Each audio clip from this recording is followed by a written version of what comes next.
अंधभक्त गीता चली वोट डालने। एक छोटे से गांव में गीता नाम की एक महिला रहती थी। गीता अपने पति मोहन के साथ साधारण जीवन जीती थी। वह एक मेहनती और भली महिला थी, लेकिन एक कमी थी, वह अंधभक्त थी। जिस नेता को वह पसंद करती थी, उसी की बातें आंख मूंद कर मानती थी। नेता कुछ भी कहे, गीता को लगता था कि वही सही है। चुनाव का दिन आया। गांव में चारों ओर चुनावी हलचल थी। गीता और उसका पति भी वोट डालने निकले। दोनों सुबह सुबह मतदान केंद्र पहुंचे, लेकिन वहां कुछ गड़बड़ी थी। पुलिस और अधिकारी वोटिंग की निगरानी कर रहे थे ताकि कोई गड़बड़ी न हो। गीता लाइन में खड़ी थी और ग्वार जैसे जोर जोर से अपने नेता के नाम के नारे लगाने लगी। उसने बाकी लोगों से भी कहा, सब लोग हमारे नेता को ही वोट देना, वही धर्म के सच्चे रक्षक हैं।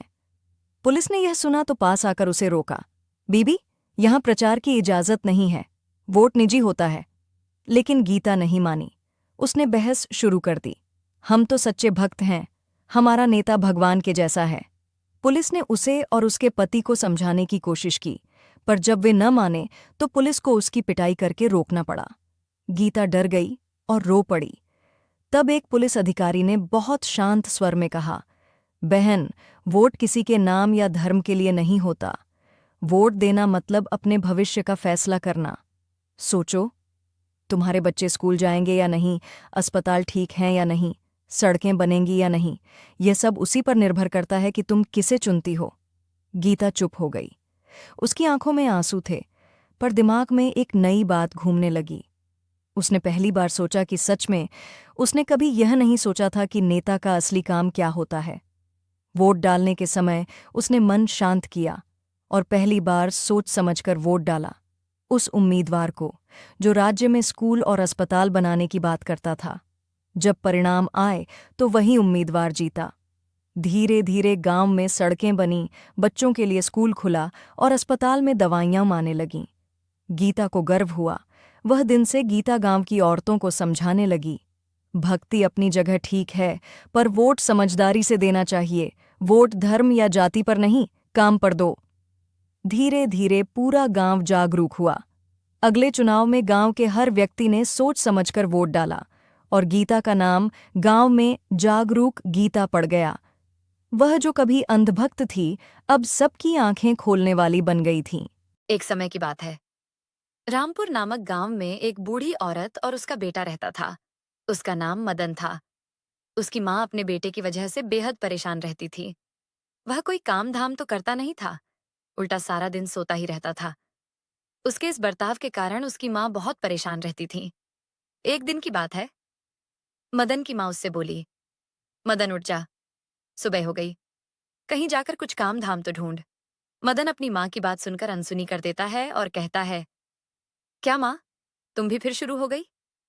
सुबह सुबह ये नहीं कि कुछ बढ़िया सा खाने को दे दे। फिर उसकी माँ उससे बोली, तुझे कुछ शर्म हया तो है नहीं, उल्टा खाने को मांग रहा है। घर में कुछ भी खाने के लिए नहीं है। सब खत्म हो गया, जा कहीं जाकर कुछ काम धाम ढूंढ, तभी खाना मिलेगा। माँ के इतना कहने पर भी मदन के ऊपर कोई असर नहीं होता। वो फिर से सो जाता है। पता नहीं ये मदन भी ना कब सुधरेगा, कब इसे अक्ल आएगी। यह कहकर माँ अपने काम पर निकल जाती है और जब माँ शाम को घर लौटती है तो देखती है मदन सोया पड़ा है। उसे सोता देख माँ आग बबूला हो जाती है और घर के कोने में पड़ा डंडा उठाकर मदन को मारने लगती है।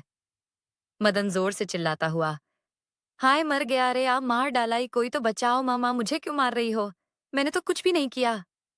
नाच पिटे सुबह से अभी तक सोया पड़ा है, तुझे कुछ शर्म वर्म है कि नहीं?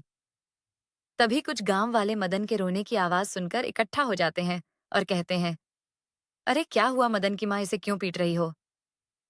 क्या बताऊं, तुम सबको तो पता ही है कि यह सारा दिन निखट्टू की तरह घर में खटिया तोड़ता रहता है। बस सारा दिन सोता है और खाता है, कुछ काम धाम तो करता नहीं है। हाँ, ये बात तो सही है। फिर सभी गांव वाले मदन को समझाने लगते हैं और कहते हैं, देख मदन, बेटा माँ कब तक काम करेगी, वो बूढ़ी हो चुकी है, तुझे अब कोई ना कोई काम तो करना पड़ेगा। गांव वालों की बात सुनकर मदन मन ही मन कहता है, ये गांव वाले मेरा पीछा नहीं छोड़ेंगे, मुझे कुछ ना कुछ काम तो करना पड़ेगा। ठीक है, मैं कुछ ना कुछ काम करूंगा, पर मैं काम क्या करूं? मुझे कोई काम भी तो नहीं आता। इसे क्या काम दे जो ये कर सके? ओए मदन, तुम रात को मेरे खेत की रखवाली कर सकते हो? मैं तुम्हें खेत की रखवाली करने के काम के पैसे भी दूंगा। मदन ये सुनकर बहुत खुश होता है कि रात को रखवाली ही तो करनी है। ये कौन सा बड़ा काम है। दिन में आराम से सोऊंगा। और वह खेत की रखवाली के लिए राजी हो जाता है। वह आदमी मदन से कहता है, पर एक दिक्कत है कि उस खेत में किसी चुड़ैल का साया है और वह रात में खेत पर घूमती रहती है। जो कोई भी रात को उस खेत पर जाता है तो चुड़ैल उसे मार डालती है। अरे, आप भी ना कैसी कैसी अजीब सी बातें करते हो। ये भूत वूत कुछ नहीं होता और मैं किसी भूत से नहीं डरता। तो ठीक है, तुम रात को खेत पर रखवाली करने पहुंच जाना। और जैसे ही रात होती है, मदन खेत की रखवाली करने पहुंच जाता है और खेत पर पहुंचकर आराम से जमीन पर लेट जाता है और कहता है, रखवाली तो होती रहेगी। पहले मैं थोड़ा आराम कर लूं, फिर खेत की रखवाली कर लूंगा। अब मैं आराम से सोऊंगा। तभी उसे वहां पर किसी औरत के होने की आभास होती है। इतनी रात में कौन औरत हो सकती है यहाँ? तभी उस औरत के होने की आभास खत्म हो जाती है और मदन भी सो जाता है। तभी कुछ देर बाद चुड़ैल मदन के पास बैठी होती है और उसे अपनी डरावनी आंखों से देख रही होती है। तभी मदन उठकर खड़ा हो जाता है और वह दोबारा सो जाता है। ये कैसा आदमी है जो मुझे देखकर सो गया और इसे मुझसे डर भी नहीं लगा? चुड़ैल मदन को उठाने की कोशिश करती है।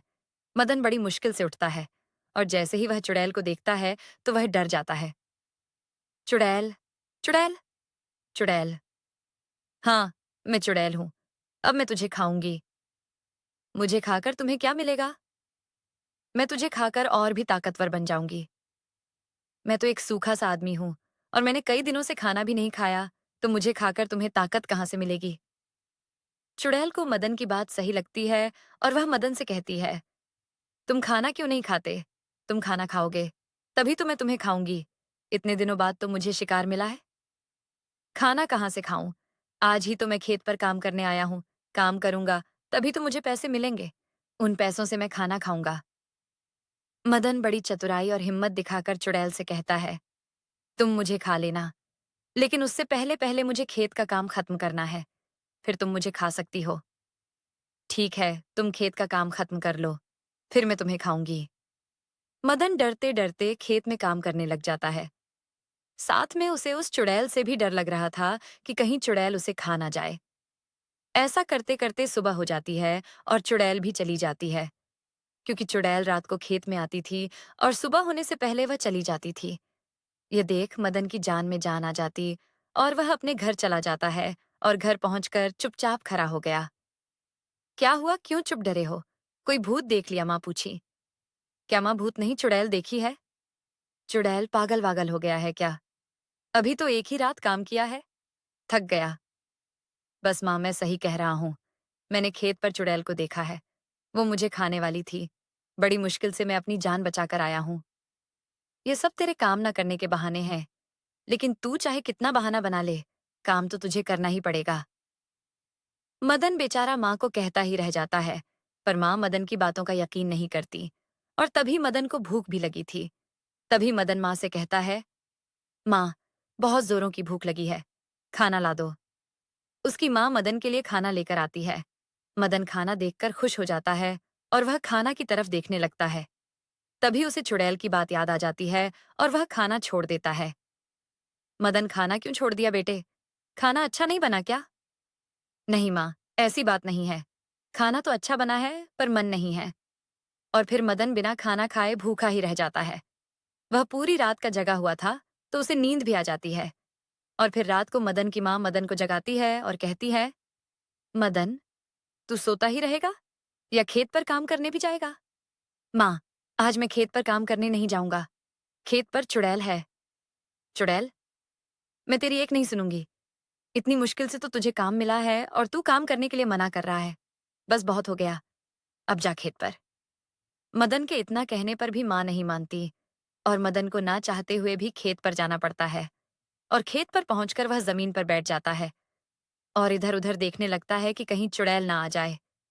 वह सोच ही रहा होता है कि तभी अचानक मदन की चीख निकल जाती है। चुड़ैल मदन के पास बैठी होती है। चुड़ैल जी, आप? हाँ, मैं कल तो तूने मुझे अच्छा बेवकूफ बनाया, पर मैं आज तुझे नहीं छोड़ूंगी। आज तो मैं तुझे खाकर और भी ताकतवर बन जाऊंगी। देखो चुड़ैल जी, आप गुस्सा मत करो। आप मुझे खा लेना। मेरा थोड़ा-सा काम है। मैं उसे खत्म कर लूँ, फिर खा लेना। मदन का काम भी खत्म हो जाता है। तभी चुड़ैल मदन से कहती है, अब तो तेरा काम भी खत्म हो गया। अब मैं तुझे खाऊंगी। मदन मन ही मन भगवान को याद कर कहता है, आज तो यह चुड़ैल मुझे खाकर ही मानेगी, क्या करूं? तभी उसके दिमाग में एक तरकीब आती है और वो चुड़ैल से कहता है, चुड़ैल जी, आप मुझे खा लेना, लेकिन मुझे खाकर आपको ताकत नहीं मिलेगी। मैं तो पहले से ही सूखा और कमजोर हूं, लेकिन मैं एक ऐसे आदमी को जानता हूं जो बहुत ही मोटा ताजा है, जिसे खाकर आप और भी ताकतवर हो जाओगी।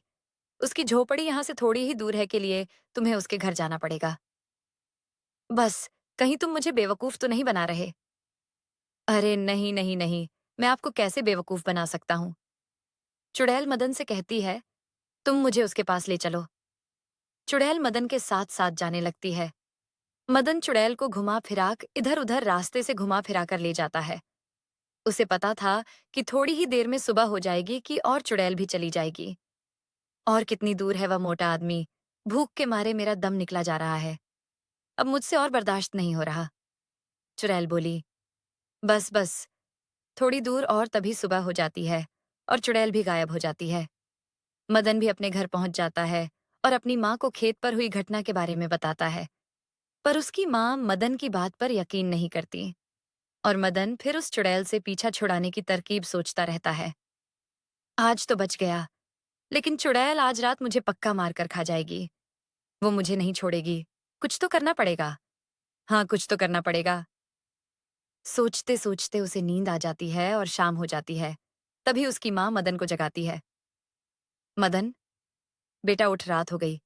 तुझे खेत पर काम करने नहीं जाना क्या? माँ, थोड़ी देर और सोने दो।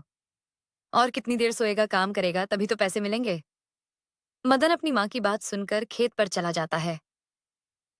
आज तो चुड़ैल मुझे मेरी सूखी हुई हड्डियों के साथ जब जाएगी। क्या करूं क्या करूं?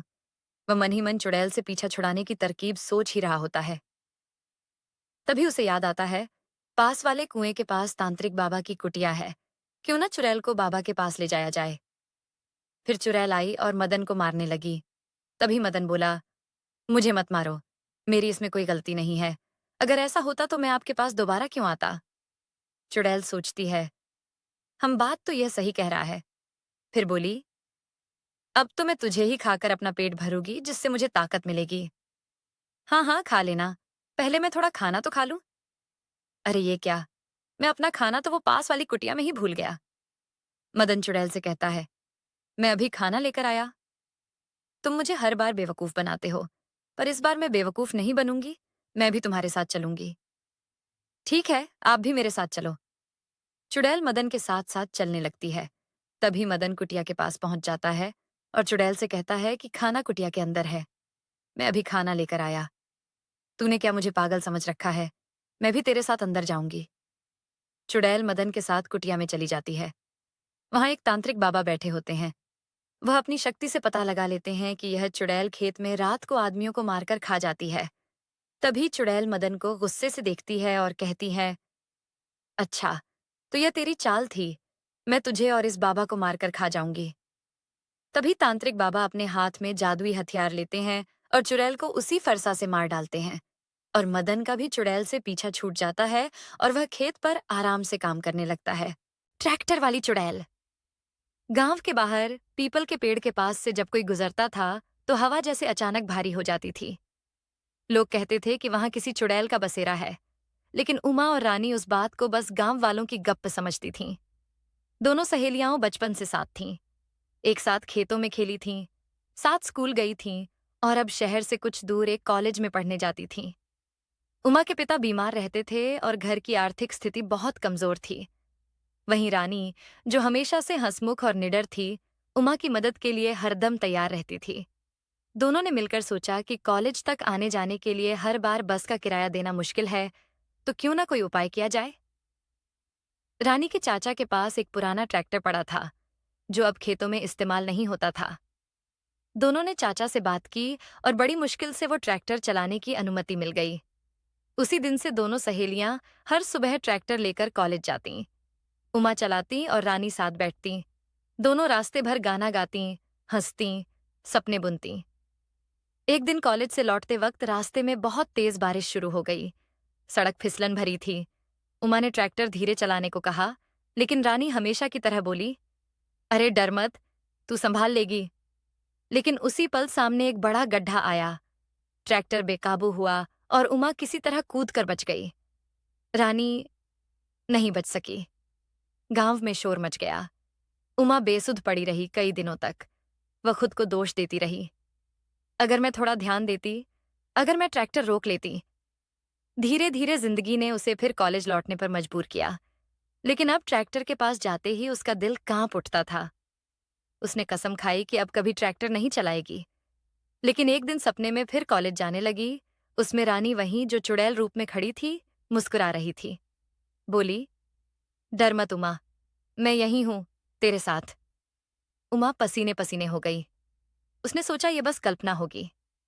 अगली सुबह उमा कॉलेज जाने के लिए निकली तो रास्ते में वही पुराना ट्रैक्टर खड़ा था, साफ सुथरा, जैसे किसी ने अभी धोया हो। उसने आसपास देखा, कोई नहीं था। अचानक ट्रैक्टर की सीट पर चुड़ैल दिखी। उसका दिल जोरों से धड़कने लगा। तभी एक धीमी आवाज आई, उमा चल बैठ, देर हो जाएगी। वह आवाज रानी की थी। उमा कांप उठी, पर कुछ था जो उसे रोक नहीं सका, जैसे किसी ने उसके हाथ पकड़कर स्टीयरिंग पर रख दिए हों। दोनों ट्रैक्टर पर बैठी और ट्रैक्टर रानी स्टार्ट की और धीरे धीरे चलाने लगी। उमा की आंखों से आंसू बहने लगे, लेकिन अजीब बात, डर नहीं था, बस एक अपनापन, जैसे रानी फिर साथ हो। उस दिन के बाद से उमा रोज कॉलेज जाने लगी। ट्रैक्टर वही, आवाज वही। कभी कभी पीछे वाले शीशे में उसे रानी की झलक दिखती, वही मुस्कान, वही नीला दुपट्टा हवा में लहराता। लोगों को यह बात जल्द ही पता चल गई। गांव में फिर से चर्चा होने लगी, वो रानी चुड़ैल बन गई है। लेकिन उमा जानती थी, वो चुड़ैल नहीं, उसकी सच्ची सहेली है। दिन बीतते गए। उमा की पढ़ाई का खर्च भी अचानक किसी अनजान व्यक्ति द्वारा भर दिया गया। कॉलेज के प्रिंसिपल ने बताया कि हर महीने उसकी फीस समय से जमा हो जाती है। उमा को समझ नहीं आया कैसे।